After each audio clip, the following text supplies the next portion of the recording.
So hello everybody, welcome back to my YouTube channel. और आज हम लोग डिस्कस करने वाले हैं तुम्हारा पीजेंट रिवोल्ट का सबसे ज्यादा इंपॉर्टेंट टॉपिक।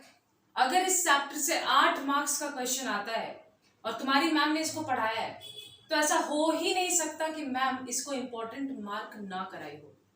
मेरे टाइम पे भी ये बहुत इंपॉर्टेंट था और तुम लोग के टाइम पे भी ऑफ कोर्स बहुत इंपॉर्टेंट है, और उतना ही इंटरेस्टिंग, उतना ही दिल दहला देने वाला स्टोरी है ये। स्टोरी क्या बोलूं, एक रियल चीज है जो इंडियंस को सहना पड़ा था और इंडियंस जाबाज होकर उसके अगेंस्ट खड़े भी हुए थे। एक बहुत अच्छा स्टोरी है। और मैं एक चीज और बताना चाहूंगी, just I would like to say this, कि अब थोड़ा मोड़ा अगर गाड़ी आता है, थोड़ा मोड़ा कार्स आते हैं, उसके साउंड आते हैं, मैं अपने आप को पॉज नहीं करूंगी। बिकॉज अगर मैं अपने आप को रोक देती हूँ तो होता क्या है ना कि एक लाइन ऑफ थॉट बिगड़ जाता है। तुम रिदम में सुन रहे होते हो और बीच में एक एडिट आ जाता है। तो मैं कोशिश करूंगी वैसा ना करूं। जब बहुत ज्यादा साउंड लाउड आवाज हो तब मैं अपने आप को रोकूंगी, अदरवाइज छोटा मोटा साउंड तुम लोग झेल लोगे। ठीक है। सो शुरुआत करते हैं इंडिगो रिवोल्ट के साथ। इंडिगो रिवोल्ट कब हुआ था? 1859 से लेके 60 तक। तो एकदम इतिहास में तुमको मैं लेके जाऊंगी, बिल्कुल फील करना है। ठीक है, सुनो। सबसे पहली बात, इंडिगो और वोड, वोड भी एक टाइप का प्लांट है और इंडिगो भी एक टाइप का प्लांट है। वोड भी एक प्लांट है, इंडिगो भी एक प्लांट है। ठीक है। दोनों ही प्लांट से हमें डार्क ब्लू कलर मिलता है। दोनों ही प्लांट है और दोनों ही प्लांट से हमें डार्क ब्लू कलर मिलता है। ठीक है दीदी। फर्क बस इतना है, देखो, इंडिगो जो है वो ट्रॉपिकल क्लाइमेट में उगता है। ट्रॉपिकल क्लाइमेट यानी मतलब कि थोड़ा गर्मी, थोड़ा सा बारिश वाला जो मौसम होता है, जैसे इंडिया का जो मौसम है, ऐसे क्लाइमेट में इंडिगो वाला जो पौधा है वो उगता है। इंडिगो प्लांट ऐसे ही टेम्परेचर में, ऐसे ही माहौल में उगता है। ठीक है। जबकि तुम वोड को देखोगे तो वोड जो है वो टेम्परेट क्लाइमेट में उगता है। टेम्परेट यानी दीदी थोड़ा सा ठंडी वाला मौसम। जैसे फॉर एग्जाम्पल नवंबर के एंड में इंडिया का जैसा मौसम होता है, उस तरीके के मौसम वाले कंट्रीज में ये वोड उगता है। दीदी फॉर एग्जाम्पल जैसे इटली वगैरह में यहां पर वोड उगता है। ठीक है। सो इंडिगो और वोड क्या है दीदी? दे बोथ आर प्लांट्स और इन प्लांट्स से हमें डार्क ब्लू कलर मिलता है। इंडिगो जो है वो ट्रॉपिकल क्लाइमेट में उगता है, जैसे कि फॉर एग्जाम्पल इंडिया का क्लाइमेट, और टेम्परेट क्लाइमेट पे वोड उगता है, जैसे फॉर एग्जाम्पल इटली का क्लाइमेट। ठीक है दीदी। फर्क क्या था? फर्क ये है बेटा कि इंडिगो जो प्लांट है उससे जो ब्लू कलर मिलता था वो ऑसम मिलता था। वो बहुत शानदार ब्राइट ब्लू, एकदम बोलते हैं ना, एकदम मस्त वाला, क्वालिटी वाला, हाई एंड वाला, ऐसा टाइप का ब्लू कलर उससे मिलता था। जबकि वोड से बड़ा ही फीका फीका सा ब्लू मिलता है। इंडिगो से काफी ब्राइट, अच्छा डार्क ब्लू मिलता था और वोड से काफी फीका फीका सा। इसके कारण हुआ क्या, अब तुम बताओ। अगर मैं तुमको एक जगह इंडिगो दूं और एक जगह वोड दूं तो तुम क्या लोगे? ऑफ कोर्स दीदी हम इंडिगो को चुनेंगे क्योंकि उससे बड़ा मस्त कलर मिल रहा है। बिल्कुल इसी तरीके से उस जमाने में इंडिगो और वोड दोनों थे, लेकिन डिमांड इंडिगो का ज्यादा था। लोग इंडिगो को ज्यादा मांग रहे थे, वोड को ज्यादा नहीं मांग रहे थे क्योंकि काफी फीका सा था। अब मेरा बात जरा सुनना, मैं इस चीज को मिटा रही हूं, इस चीज को मैं दोबारा भी लिखूंगी। ठीक है, तुमको समझाने के लिए मुझे ये मिटाना चाहिए। क्या बात है यहाँ पे, सुनो अच्छे तरीके से समझ के जाओ, चाहे 30 मिनट्स लगे चाहे जितना लगे। सुनो, मान लो मार्केट है ये। इस वक्त के लिए ऐसा समझो कि इंडिगो का जो कलर है, इंडिगो पेड़ से जो कलर मिल रहा है वो एक एक पैकेट में मिल रहा है। ठीक है। तो मार्केट में 4 पैकेट्स का डिमांड है। मार्केट में लोग टोटल मिला के 4 पैकेट्स मांग रहे हैं, लेकिन चूंकि इंडिगो का सप्लाई उतना नहीं है तो इंडिगो है ही 2 पैकेट मार्केट में। तो जो खरीदने वाले हैं कस्टमर्स, वो टोटल में 4 पैकेट मांग रहे हैं, और जो बेचने वाले हैं सप्लायर्स, उनके पास है ही 2 पैकेट। बात समझ पाए? तो सप्लायर क्या करेगा? सप्लायर बोलेगा कि ये भाई जब मेरे पास है ही 2 पैकेट तो मैं एक एक पैकेट सबको दे ही नहीं पाऊंगा। तुम समझ रहे हो बात को? मार्केट में 4 पैकेट्स का डिमांड है जबकि सप्लाई 2 पैकेट्स का है। तो सप्लायर बोलेगा जो मुझे सबसे ज्यादा बोली देगा मैं उसको बेच दूंगा, जो मुझे सबसे ज्यादा पे करने को तैयार हो मैं उसके हाथ में ये इंडिगो का पैकेट थमा दूंगा। अब तुम लोग देख लो भाई, समझ पा रहे हो? बात समझ में आ रहा है? ऐसा कहाँ कहाँ देखे हो तुमने? कभी तुमने टीवी पे देखा है किसी किसी सामान का ऑक्शन होता है?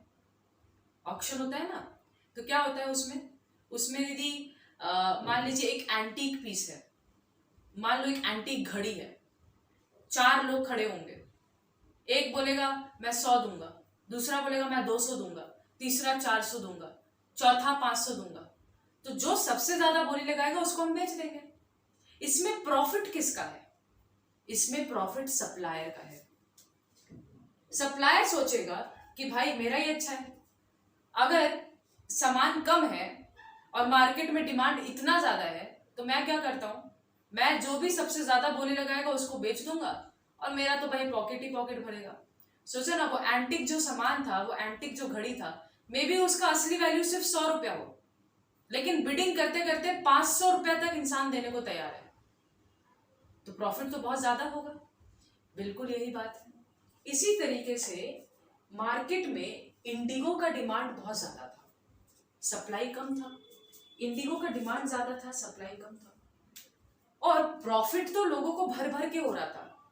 लेकिन चूंकि फैक्ट्रीज बनने शुरू हो गए थे, कॉटन के कपड़े बनने शुरू हो गए थे, कॉटन के और भी प्रोडक्ट्स बनने शुरू हो गए थे, तो इंडिगो के कलर का डिमांड बहुत बढ़ गया। तब अंग्रेजों को लगा, जो British east India company India में राज कर रहा था, उन लोगों को लगा कि यार इंडिया का क्लाइमेट तो एकदम परफेक्ट है इंडिगो को उगाने के लिए, तो क्यों ना हम इंडिया में ही इंडिगो उगाना शुरू कर दें। और इंडिया तो हमारे कब्जे में ही है, जोर जबरदस्ती करके उगवा लेंगे और आधा से ज्यादा प्रॉफिट अपने जेब में रखेंगे, किसानों को थोड़ा सा दे देंगे भाई, उनके सेटिस्फैक्शन के लिए थोड़ा सा बस लाड़ दुलार के उन लोगों को थोड़ा सा दे देंगे। यही किया अंग्रेजों ने। तो मैंने क्या बोला, इंडिगो और वोट दोनों प्लांट्स हैं जिनके मदद से हमको मिलता है डार्क ब्लू कलर।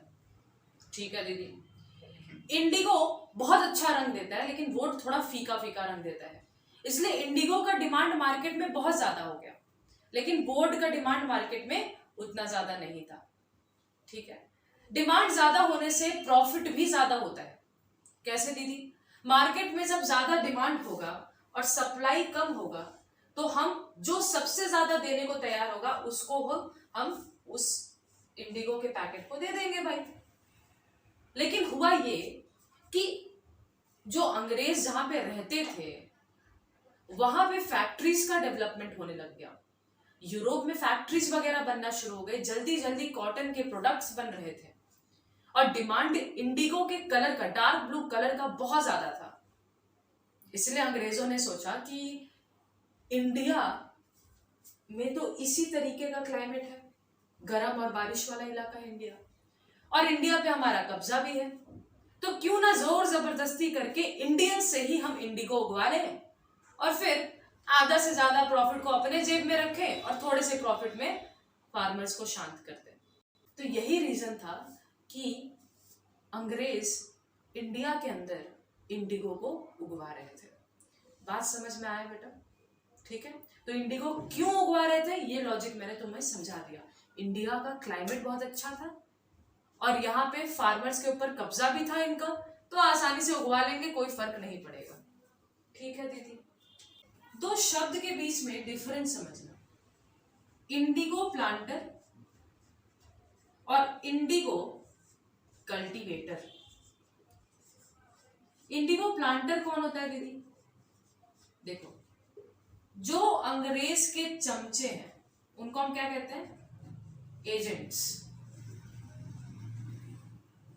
जो अंग्रेज के एजेंट्स हैं, जो इंडिया में आके जोर जबरदस्ती करके इंडिगो उगवा रहे थे, मेरे वर्ड्स को माइंड रखो, यहाँ पे ध्यान से सुनो मेरे वर्ड्स को। जो अंग्रेज के चमचे इंडिया में आकर इंडिगो को जबरदस्ती उगवा रहे थे, उनको हम कहते हैं इंडिगो प्लांटर्स। ठीक है। इंडिगो कल्टीवेटर कौन है? इंडिगो कल्टीवेटर वो बेचारे किसान थे जिनके ऊपर फोर्सफुली आदेश दिया जा रहा था कि वो इंडिगो उगवाए। इंडिगो कल्टीवेटर्स कौन है? इंडिगो कल्टीवेटर्स वो बेचारे फार्मर्स हैं जिनके ऊपर ये इंडिगो प्लांटर्स आदेश देते थे कि चल तू इंडिगो उगा। तो मैंने क्या बोला? ये अंग्रेज का चमचा है, ये बहुत खुश है, और ये हमारे बेचारे बेचारे फार्मर्स हैं। ये अंग्रेज का चमचा क्या करता है? ऑर्डर देता है उगवाने के लिए इंडिगो, इसको कहते हैं इंडिगो प्लांटर। और ये हमारे बेचारे फार्मर्स जो इंडिगो उगा रहे थे, इनको कहते हैं इंडिगो कल्टीवेटर्स। डिफरेंस समझ में आया? जरूर। इंडिगो प्रोड्यूस करने के लिए अंग्रेजों ने 2 सिस्टम का यूज किया। क्या सिस्टम दीदी? एक को कहते हैं निज सिस्टम और एक को कहते हैं रायोटी सिस्टम।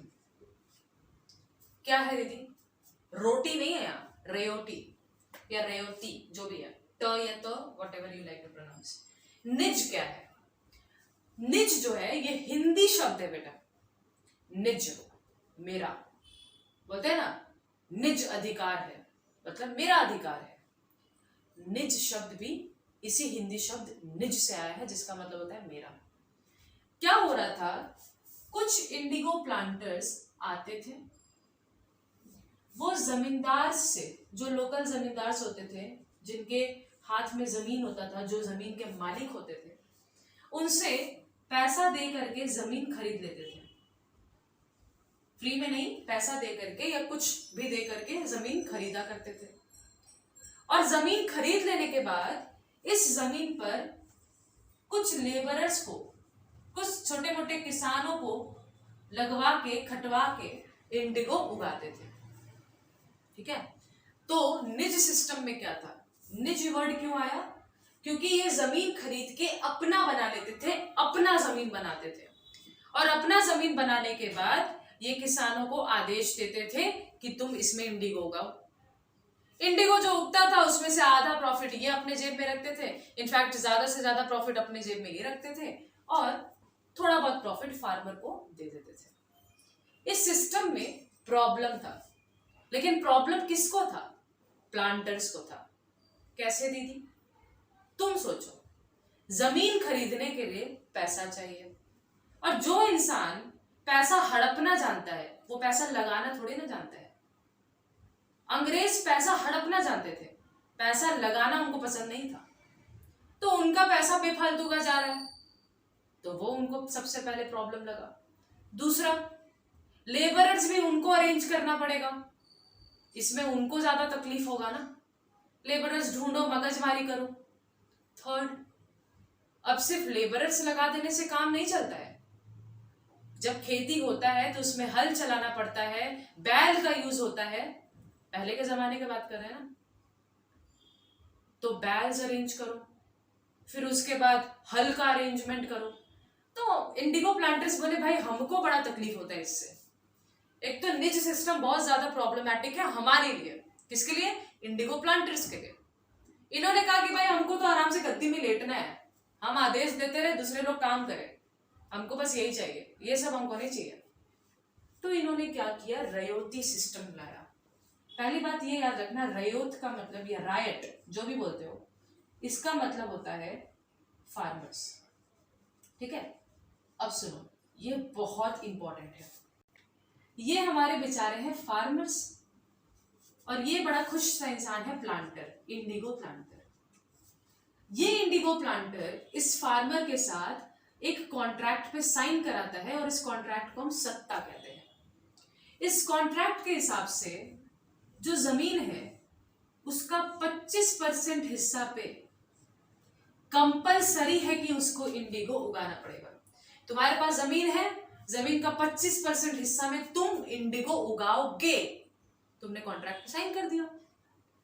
तब फार्मर्स ने कहा कि भैया 25% में इंडिगो उगाने के लिए मेरे पास तो पैसा है ही नहीं, इंडिगो उगाने के लिए आप बोल तो रहे लेकिन पैसा नहीं है ना, I don't have money, what to do.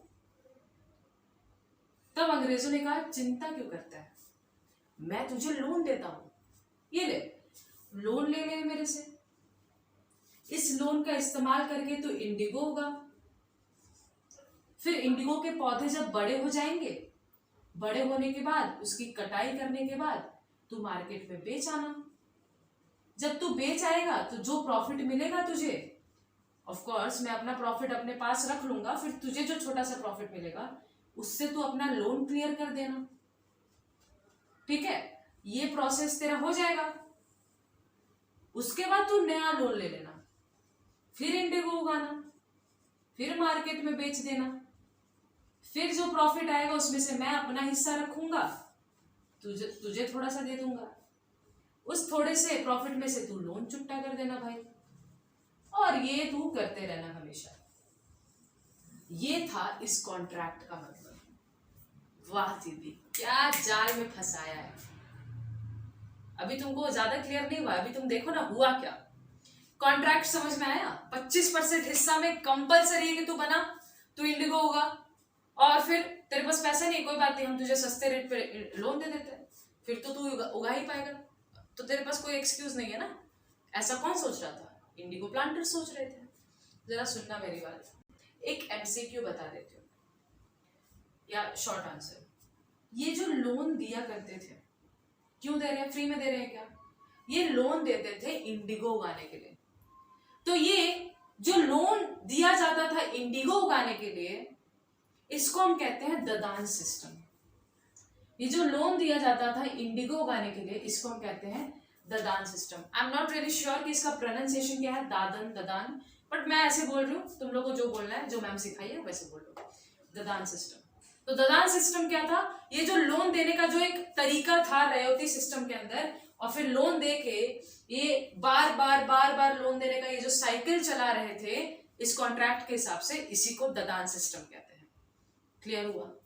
अब सुनो, फिर भी हमारे कुछ फार्मर्स थे जिन्होंने कहा कि नहीं भैया, हमको ये लोन वोन का चक्कर में नहीं पड़ना, हम नहीं उगाना चाहते हैं इंडिगो, क्योंकि भले ही इंडिया का क्लाइमेट माशाल्लाह है इंडिगो उगाने के लिए, लेकिन होता यह है कि इंडिगो उगा के हम क्या करें, हमारे यहाँ के लोगों के बीच में इसका डिमांड नहीं है। सुनना मेरी बात ध्यान से, इंडिगो इंडिया में उग जरूर रहा था, लेकिन इंडिया के मार्केट में उसका डिमांड नहीं था उतना, उसका डिमांड यूरोप के मार्केट में था।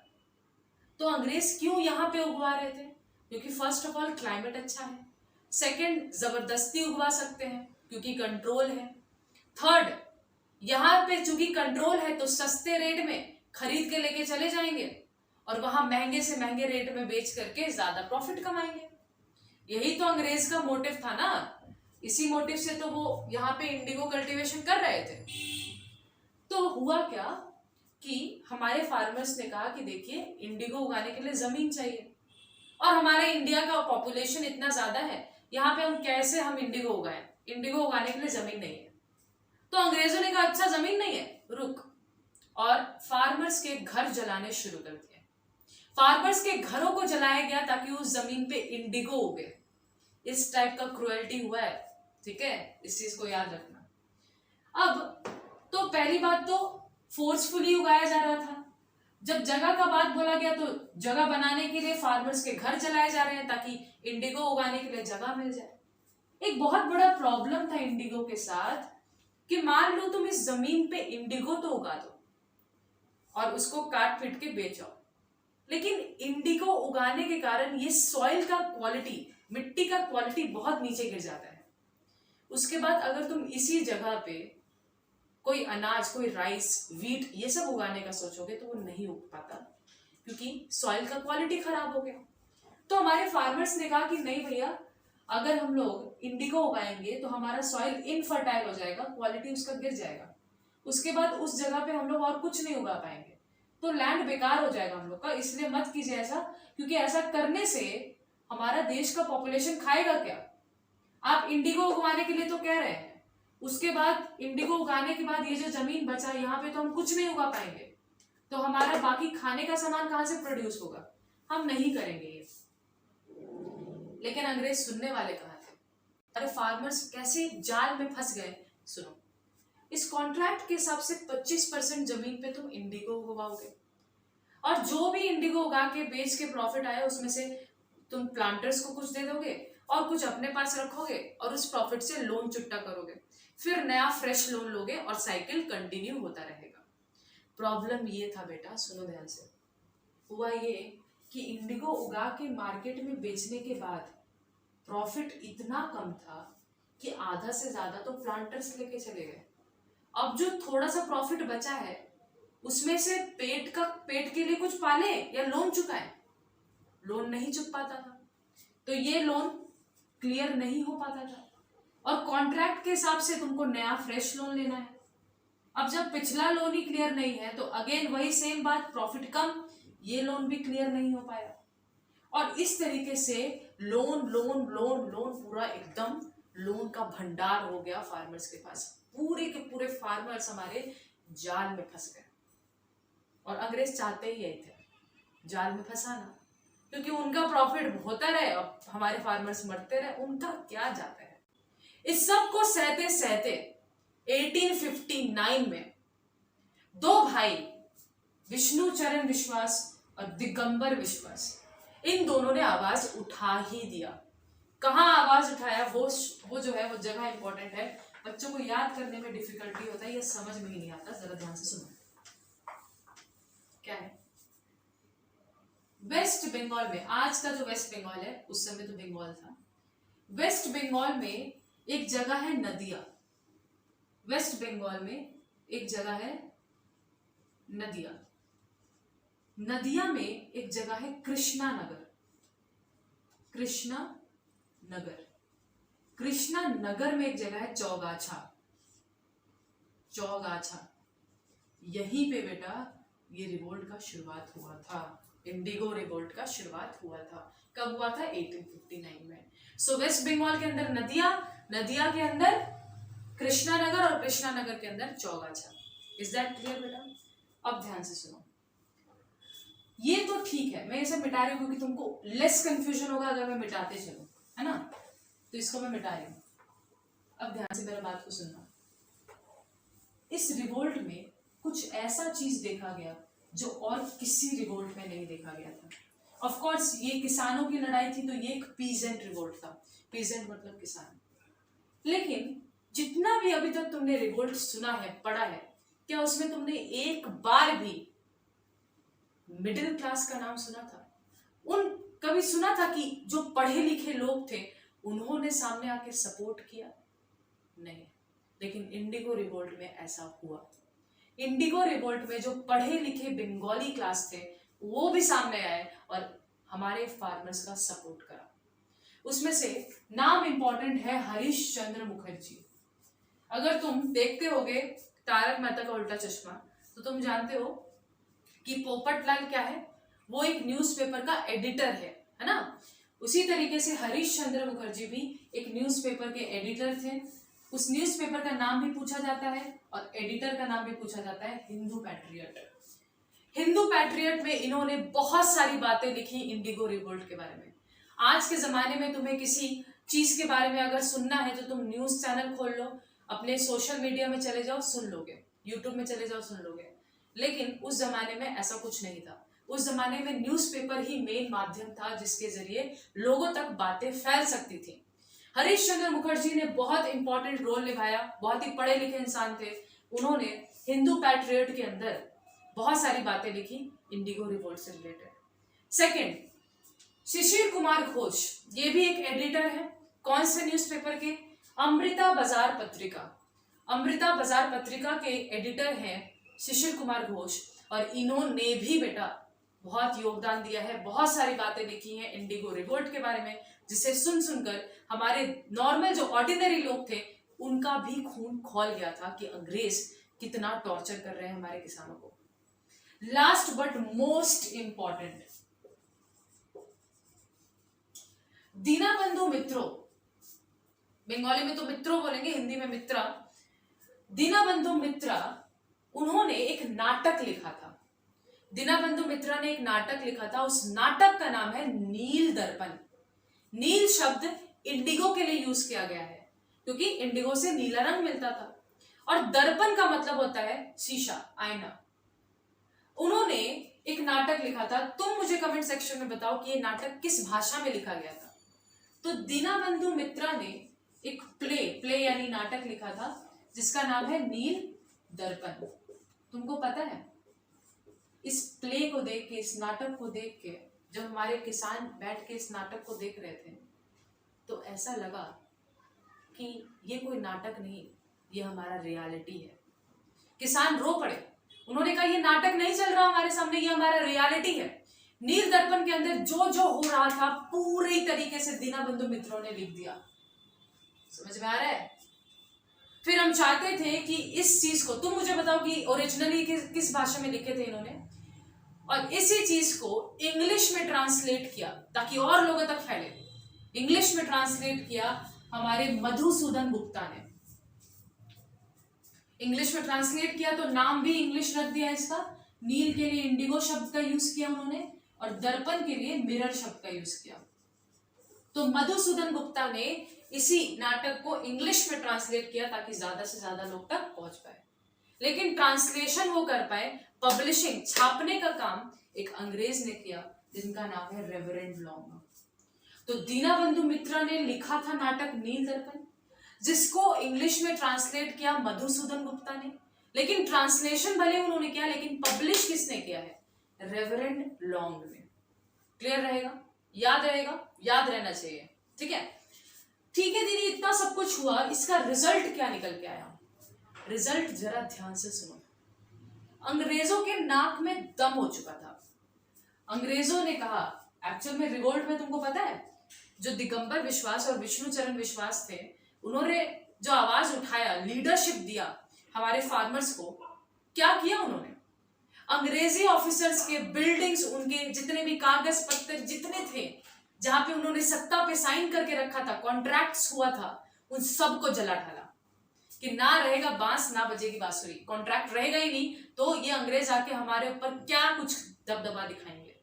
इतना बड़ा कदम था। सुनो, इसका रिजल्ट ये हुआ कि अंग्रेजों को एक कमीशन बिठाना पड़ा। कमीशन, और रोकड़ा वाला कमीशन नहीं, कमीशन यानी कुछ लोगों का बैठक, जिसमें ये लोग बैठ के किसी एक टॉपिक पे चर्चा करेंगे और एक डिसीजन लेंगे। तो अंग्रेजों ने एक कमीशन बिठाया। उस कमीशन का नाम है, तुम कुछ लोगों का बैठक बिठाते हो तो उस बैठक का भी एक नाम रख देते हो कि एक इंपॉर्टेंट चीज है ना, इसलिए उसका नाम था all about operation and brutal torture. Operation मतलब ये ऑपरेशन नहीं कि ऑपरेशन हो रहा है, ऑपरेशन मतलब अत्याचार, ठीक है, और ब्रूटल यानी बहुत ज्यादा बुरा अत्याचार, टॉर्चर। इसको बिठाया और इसके तहत कहा गया कि अगर कोई फार्मर इंडिगो नहीं उगाना चाहता है तो हम उसको उगाने के लिए फोर्स नहीं करेंगे, कोई फोर्सफुल इंडिगो कल्टीवेशन नहीं करेगा। बहुत अच्छा रिजल्ट है। सेकंड, ये इंपॉर्टेंट है, अंग्रेजों ने, पहले ये तो समझो, एक बीघा में कितना कट्ठा होता है? एक बीघा जमीन का बात कर रहे हो, इसमें कितना कट्ठा होगा? 20 कट्ठा होगा, ठीक है, एक बीघा में 20 कट्ठा होगा। तो अंग्रेजों ने कहा कि पहली बात तो कोई भी फोर्स करके इंडिगो नहीं उगाएगा। उसके बावजूद भी अगर कुछ ऐसे फार्मर्स हैं जो इंडिगो उगाना चाहते हैं तो वो क्या करेंगे? जैसे मान लो कि ये 1 बीघा लैंड है तो इसमें 20 कट्ठा है, तो 3, 4, 5, 6, 7, 8 और 9, तो इसमें 20 कट्ठा है। 1, 2, 3, 4, 5, 6, 7, 8, 9, 10, 11, 12, 13, 14, 15, 16, 17, 18, 19, 20, तो एक एक कट्ठा करके है ये। तो उन्होंने कहा अगर किसी के पास 1 बीघा जमीन है तो उसका सिर्फ थर्ड हिस्सा में, 3 कट्ठा हिस्सा में ही उसको इंडिगो उगाना है, अगर उसको उगाने का मन है तो। फोर्सफुली नहीं उगाएंगे। अगर किसी का उगाने का मन है तो 1 बीघा यानी कि 20 कट्ठा में से सिर्फ 3 कट्ठा में वो इंडिगो उगाए। Is that clear? इस रिवोल्ट का बहुत इंपॉर्टेंस ये रहा कि इसमें हिंदू मुस्लिम फार्मर्स कंधे से कंधा मिलाकर अंग्रेजों का सामना किए थे। लेकिन मेरा सवाल है, क्या ये रिवोल्ट खत्म हो गया? मतलब क्या ये इंडिगो उगाना खत्म हो गया? देखो, बंगाल में तो ये खत्म हो गया बेटा धीरे धीरे। ऑफ कोर्स कोई भी फार्मर उगाने के लिए तैयार होगा नहीं, 3 काठिया सिस्टम, 3 कट्ठा का सिस्टम, ये बकवास था। लेकिन भले ही ये बंगाल में बेटा फेलियर निकला, समझ रहे हो, बंगाल में फेलियर निकला इन द सेंस बंगाल में इसका कल्टीवेशन रुक गया, अंग्रेजों ने यहाँ पे कल्टीवेशन स्टॉप कर दिया। क्यों? क्योंकि भाई गवर्नमेंट का एक ऑर्डर आया था कि फोर्सफुल कल्टीवेशन नहीं करेंगे, तो स्टॉप हो गया। लेकिन फिर ये चले गए बिहार के इलाका में कि चलो भैया बिहार में उगवाते हैं, और बिहार में फोर्सफुल इंडिगो कल्टीवेशन होने लग गया, जिसके अगेंस्ट हमारे महात्मा जी मतलब महात्मा गांधी जी भी लड़े थे। हमारे बिहार के चंपारण में एक और आंदोलन हुआ था जिसको हम कहते हैं चंपारण सत्याग्रह, वो भी एक इंडिगो के ऊपर ही था 1918 में। तो ये रुक नहीं गया था, बंगाल में ये बंद हो गया था, लेकिन बाद में ये बिहार में भी अंग्रेजों ने शुरू कर दिया। मतलब कुत्ता का पूंछ जितना टेढ़ा रहता है उसको कितना भी घी लगा लो वो टेढ़ा ही रहने का है। यहाँ पे भी वही है, अंग्रेज के जो थे वो थे ही, वो चेंज नहीं कर सकते थे अपने आप को। बंगाल में रोक दिया तो बिहार में शिफ्ट हो गए, गजब बेइज्जती है। ठीक है, सो बहुत ही लंबा वीडियो हुआ, आई एम रियली सॉरी, लेकिन तुम यहाँ तक देखे हो। All the best for your exams. अगर ये क्वेश्चन आ जाता है तो फोड़ के आना भाई, ठीक है। मिलते हैं अगले वीडियो में, till then take care, stay safe.